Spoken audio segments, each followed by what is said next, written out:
సర్వేపల్లి నియోజకవర్గం తోటపల్లి గూడూరు మండలం కోవరపాలెం గ్రామంలో రాష్ట్ర మాజీ మంత్రి నెల్లూరు జిల్లా వైఎస్ఆర్సీపీ అధ్యక్షులు కాకాని గోవర్ధన్ రెడ్డి పర్యటించారు.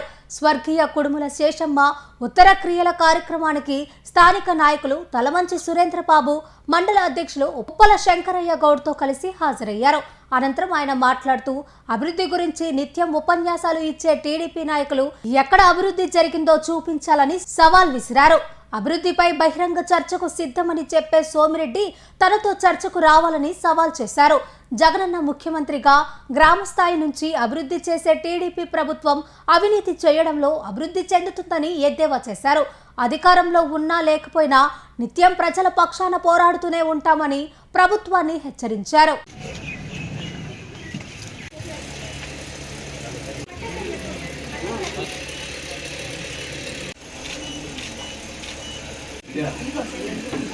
కోవరపాలెం గ్రామానికి సంబంధించి కుడుముల శేషమ్మ ఇటీవల మృతి చెందడం, ఈరోజు ఆమె ఉత్తర క్రియలు నిర్వహిస్తున్నటువంటి సందర్భంలో ఆ కార్యక్రమంలో పాల్గొనడం జరిగింది. ఆమెకి ఘనమైనటువంటి నివాళులర్పిస్తూ ఆమె ఆత్మకు శాంతి కలగాలని, ఆమె లేని లోటు తట్టుకుని ముందుకు వెళ్ళేటువంటి ధైర్యాన్ని కుటుంబ సభ్యులకి ఆ భగవంతుడు ప్రసాదించాలని కోరుకుంటున్నా.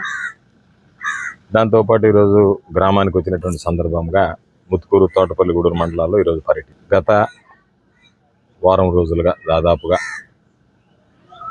రాష్ట్ర వ్యాప్తంగా, జిల్లా వ్యాప్తంగా, సర్వేపల్లి నియోజకవర్గ వ్యాప్తంగా చంద్రబాబు ప్రభుత్వం ఏర్పడి 2 సంవత్సరాలు పూర్తి చేసుకున్నటువంటి సందర్భంలో వెన్నుపోటుకు 2 ఏళ్ల కార్యక్రమాన్ని నిర్వహించడం జరిగింది. అందులో భాగంగా నిరసన ర్యాలీ, బస్సులు, సమావేశాలు నిర్వహిస్తున్నాం. 12వ తేదీ నియోజకవర్గ స్థాయిలో ఒక భారీ ర్యాలీ కార్యక్రమాన్ని చేపట్టి ఆ భారీ ర్యాలీతో వెన్నుపోటుకు 2 ఏళ్ల కార్యక్రమాన్ని పూర్తి చేయడం జరుగుతుంది. అంటే ఈరోజు ఈ రాష్ట్రంలో అసలు ప్రభుత్వం పనిచేస్తుందా, ముఖ్యమంత్రి అనేవాడు ఉన్నాడా, అనేక రకాలైనటువంటి అవకతవకలు, అవినీతి, అరాచకాలు జరుగుతుంటే ఎక్కడ పట్టించుకున్నటువంటి పాపం పోవడం లేదు. ఈరోజు చంద్రమోహన్ రెడ్డి మనం ఒక మాట చెప్పాడు, అభివృద్ధి పైన బహిరంగ చర్చకు సిద్ధమా అని. ఏ గ్రామానికైనా సరే, ఈరోజు కోవరపాలెం గ్రామానికి వచ్చి మాట్లాడితే సురేంద్రబాబు గ్రామ పంచాయతీ సర్పంచ్గా ఉన్నటువంటి రోజుల్లో శాసనసభ్యుడిగా, మంత్రిగా గ్రామానికి సంబంధించి అవసరమైనటువంటి సిమెంట్ రోడ్డు నిర్మాణం పూర్తి చేశాం. పొలాలకు వెళ్ళడానికి దారులు కావాలి అంటే పూర్తి చేశాం. ఎక్కడ ఏ అవసరం వచ్చినా ఆ అవసరాన్ని తీర్చే విధంగా ఆలోచన చేశాం. ఈరోజు వాటన్నిటికీ భిన్నంగా ఎక్కడా కూడా ప్రజల గురించి కానీ, ప్రజల సమస్యల గురించి కానీ పట్టించుకోకుండా మేము అభివృద్ధి చేసాం అనేటువంటి తప్ప, ఎక్కడ చూసినా అవినీతి తప్ప అభివృద్ధి అనేటువంటిది కనిపించేటువంటి పరిస్థితి లేదు. డిఎస్సి పేరుతో నిరుద్యోగులను మోసం చేశారు.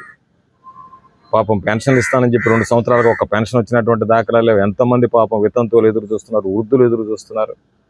కాబట్టి చంద్రబాబు నాయుడు అవకాశవాద రాజకీయం తప్ప ప్రజల గురించి పట్టించుకునేటువంటి పరిస్థితి లేదు. ఆ నేపథ్యంలో మీరేదైతే ఛాలెంజ్లు విసిరారో ఆ ఛాలెంజ్ని స్వీకరించి గత 10 రోజులుగా నేను చర్చకు సిద్ధమని చెప్తుంటే తోకముడిచి పారిపోతూ, చేతగానటువంటి వాడివి, దమ్మున్నటువంటి వాడు సవాల్ విసిరాల, దమ్ము లేనటువంటి వాడు కోరుకుంటాను. అలా కాకుండా ఈ శ్రీ తోకముడిచి పారిపోవడం అనేటువంటిది సరైనటువంటి పద్ధతి కాదు.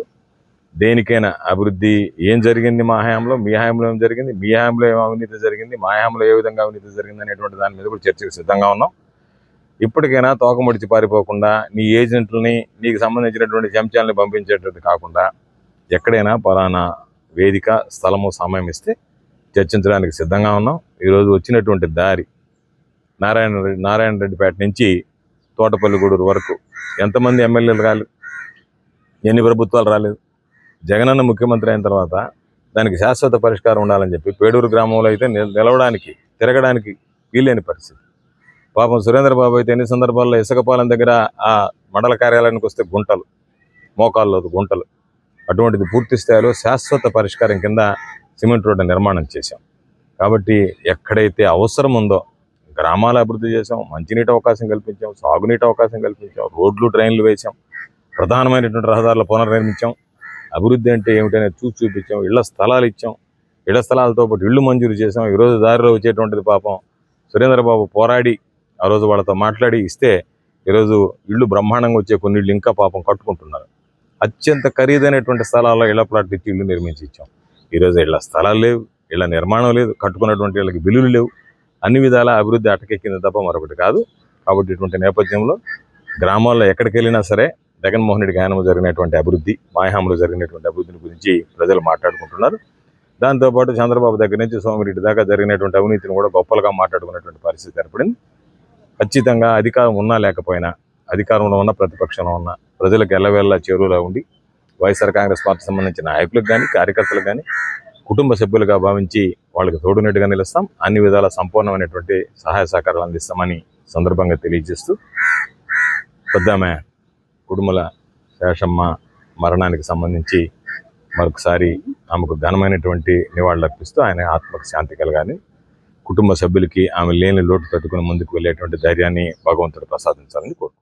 Narayana residential schools Dhanalakshmipuram Nellore Andhra Pradesh 10th ఫలితాల్లో రికార్డులను తిరగరాస్తూ మరే విద్యా సంస్థ అందుకోలేని ఎత్తులో విజయకేతనం ఎగురవేసింది నారాయణ రెసిడెన్షియల్ స్కూల్స్ ధనలక్ష్మీపురం నెల్లూరు. 600 మార్కులకి 598 మార్కులతో కేతాన్ అగ్రస్థానంలో నిలవగా, 596 మార్కులతో సాయి అక్షితారెడ్డి, నవ్యలోహిత రెడ్డి 595 మార్కులతో సిహెచ్ ఆశ్రయ్ రాష్ట్ర స్థాయిలో అద్భుత ఫలితాలను నమోదు చేశారు. అంతేకాకుండా 590+ మార్కులతో 25 మంది, 580+ మార్కులతో 80 మంది, 570+ మార్కులతో 141 మంది, 550+ మార్కులతో 223 మంది విద్యార్థులు విజయకేతనం ఎగురవేశారు. 100% పాస్ పర్సెంటేజ్ తో 544 బ్రాంచ్ యావరేజ్ తో మరే ఇతర విద్యా సంస్థలకి సాధ్యం కాని స్థాయిలో ఒకరు కాదు, ఇద్దరు కాదు, స్కూల్లో ఉన్న ప్రతి విద్యార్థిని టాపర్ గా తీర్చిదిద్దుతూ నారాయణకు పోటీ నారాయణే అని మరోసారి నిరూపించింది నారాయణ నెల్లూరు. 2026-27 విద్యా సంవత్సరానికి అడ్మిషన్లు ప్రారంభం.